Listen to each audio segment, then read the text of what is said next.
ناظرین welcome back to دنیا today. میرے ساتھ اسٹوڈیوز میں احسن اقبال صاحب اور ہارون رشید صاحب، اور وقفے سے پہلے ہمیں فون پہ جوائن کر رہی تھی مس فوزیہ وہاب. اور فوزیہ وہاب صاحبہ نے جو باتیں کی اس سے ایک اور بڑا دلچسپ کیوں پہلو نکلتا ہے.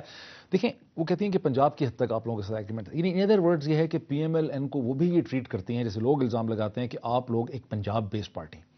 دیکھیے، میں اچھا کہ آپ نے یہ سوال کر لیا. میں کلیریفائی کرنا چاہتا ہوں. آپ کو یاد ہوگا کہ 1997 میں پاکستان پیپلز پارٹی کو صرف اور صرف 17 سیٹیں ملی تھی اور سندھ پروونس سے. ہم نے کبھی نہیں کہا تھا کہ Pakistan peoples party Sindh based party ہے. ہم اس کو قومی جماعت تبھی تسلیم کرتے تھے. اسی طرح پی ایم ایل این بھی ایک قومی وفاقی جماعت ہے جس نے 97 کے اندر اس کی چاروں صوبوں میں حکومت بھی تھی، اس کے پاس 2/3 مینڈیٹ بھی تھا.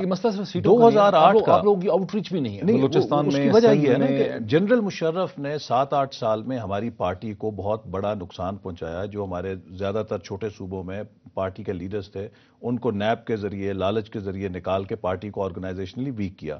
پھر 2008 کا الیکشن ڈاکٹر صاحب کوئی پرفیکٹ الیکشن نہیں تھا، فیئر اینڈ فری الیکشن نہیں تھا.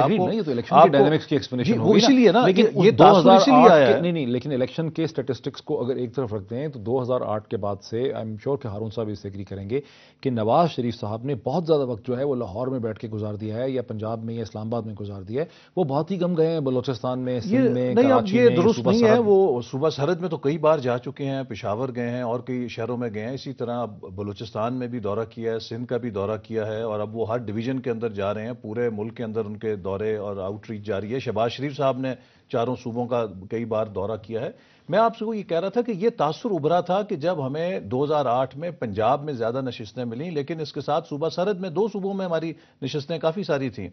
تو اس لیے یہ کہنا کہ ہم ریجنل پارٹیاں درست نہیں. جیسے میں نے کہا پیپلز پارٹی تو ایک صوبے تک محدود رہ گئی تھی. اس کی بنیادی وجہ وہی 2008 کا الیکشن ہے. نواز شریف صاحب کو 10 ستمبر کو ڈیپورٹ کیوں کیا گیا؟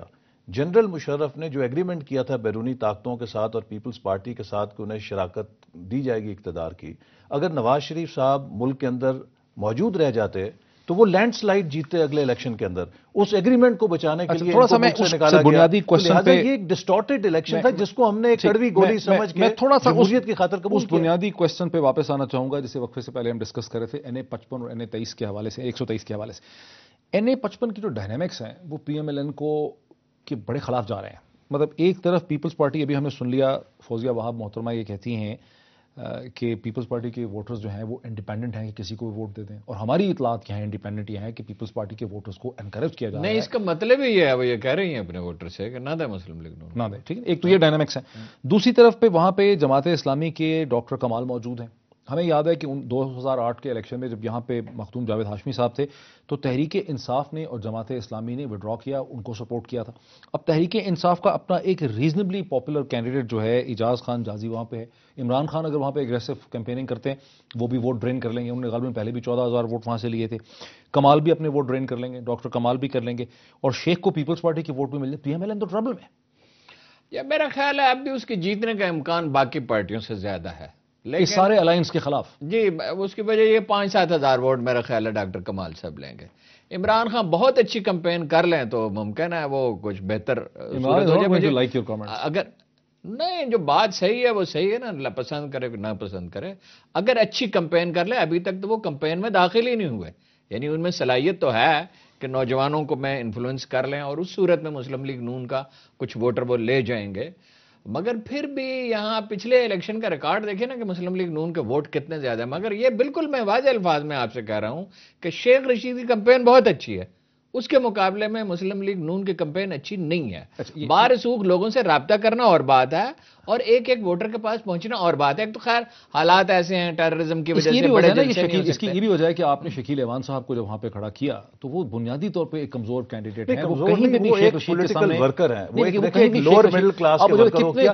شیخ رشید صرف یہ ہے کہ وہ 1 سال سے فیلڈ کے اندر ہے. دیکھیے اس کو ایڈوانٹیج تھوڑی ہے، لیکن اب اس کا گراف جو ہے کتنے ٹیلی ویژن پروگرامز ایسے ہوں گے جہاں شیخ رشید کے سامنے آمنا سامنے ہوئے ہیں. شکیل ہم نے تو کہی شیخ رشید تو بیٹھتا نہیں ہمارے کینڈیڈیٹوں کے سامنے، نہ کہ شکیل ایوان کے ساتھ بیٹھتا ہے، نہ حنیف عباسی کے ساتھ بیٹھتا ہے. ابھی اگلے دن وہ حنیف عباسی سے بھاگ گیا. نہیں، حنیف عباسی سے بھاگ رہا ہے. ٹھیک ہے، جو کیمپین چلا رہے ہیں وہاں پہ. یہ ٹھیک ہے کہ اصل ایشو یہ ہے. دیکھیے میں آپ سے بتاؤں، آپ کہتے ہیں کہ شیخ کے مقابلے میں احسن اقبال آئے گا یا حنیف عباسی آئے گا، وہ کہتے ہیں میرے مقابلے میں شکیل آئے. نہیں، اس الیکشن کے اندر آپ دیکھیں گے جب مقابلہ آگے، جب جو فائنل سٹیج میں ہے، جو ووٹر جا رہا ہے جماعت اسلامی کو یا تحریک انصاف کو، وہ یہ ریلائز کرے گا کہ ان دونوں کو ووٹ دینے کا مطلب یہ ہے کہ میں پیپلز پارٹی کے حق میں یا شیخ رشید کے حق میں ووٹ دے رہا ہوں، چونکہ ووٹ تقسیم کر رہا ہوں.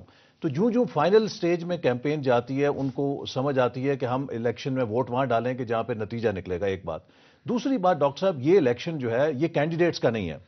ایک طرف وہ قوتیں ہیں جو سٹیٹس کو کی لمبردار ہیں، جو جنرل مشرف کے ساتھ مفاہمت کرنے والی قوتیں ہیں، اور دوسری طرف پی ایم ایل این ہے جو کہ اس نظام کو بدلنے کی، جنرل مشرف کے تحت جو ایک نظام تھا اس کو چیلنج کر رہی ہے، اور ہم ایک چینج کی علامت یہ آپ نے بڑی خوبصورت بات کی کہ یہ الیکشن کینڈیڈیٹس کا نہیں ہے. ایک الزام یہ بھی ہے کہ پی ایم ایل این نے یہاں پہ یہ ایروگنس دکھائی ہے کہ انہوں نے کہا کہ ہم نے ہائی پروفائل بندہ یہاں پہ کھڑا نہیں کرنا، ہم اگر پول کو بھی یہاں پہ کھڑا کر دیں گے تو لوگ پول کو ووٹ ڈالیں گے. اور اب آپ نے جو پول کھڑا کیا ہے وہ مشکل میں نہیں. میں آپ کو بتاؤں وہ پول نہیں ہے، وہ ایک سیاسی کارکن ہے جس نے اپنے پارٹی کے ساتھ وفاداری کی. وہ ایک ایسا سیاسی کارکن ہے جو اپنے نظریات کے اوپر کھڑا رہا، اور وہ لوور مڈل کلاس کا بندہ ہے. شیخ رشید صاحب اپنے آپ کو غریبوں کی بات کرتے ہیں، ان کے تو ایک سگار جو ایک وقت کا پیتے ہیں اس میں 6 مہینے کا غریب کا کچن چل جاتا ہے. لیکن شکیل اوان حقیقت میں غریبوں کی علامت کرتا ہے.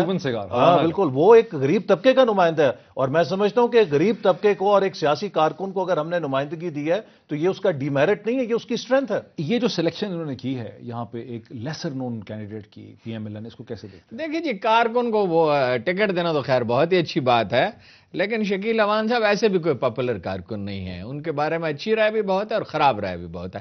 لیکن بہرحال شیخ رشید سے ذاتی طور پہ انہیں بہت بہتر سمجھا جاتا ہے، یہ تو بالکل واضح بات ہے. میں تھوڑا بہت میں نے چکر لگایا، 2-3 گھنٹے میں وہاں گھوما پھرا ہوں.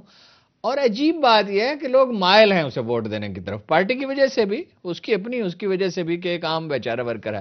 مگر میں آپ سے پھر کہتا ہوں کہ ووٹر سے رابطہ اچھا نہیں ہے مسلم لیگ. اچھا، میں آپ سے یہ بھی سمجھنا چاہوں گا، ایک بریک کی طرف ہم جا رہے ہیں، کہ این اے 123 میں جو اب حالیہ فیصلہ کر لیا ہے نواز شریف صاحب نے کہ میں نے الیکشن نہیں لڑنا ہے 123 سے، تمام جہم گوئیوں کو ختم کرتے ہوئے، یہ کیا کہانی ہوئی ہے، اس کی کیا مسٹری ہے. لیکن ایک بریک کے بعد ناظرین بریک لیتے ہیں، اور بریک کے بعد اسی سوال پہ واپس شروع کرتے ہیں.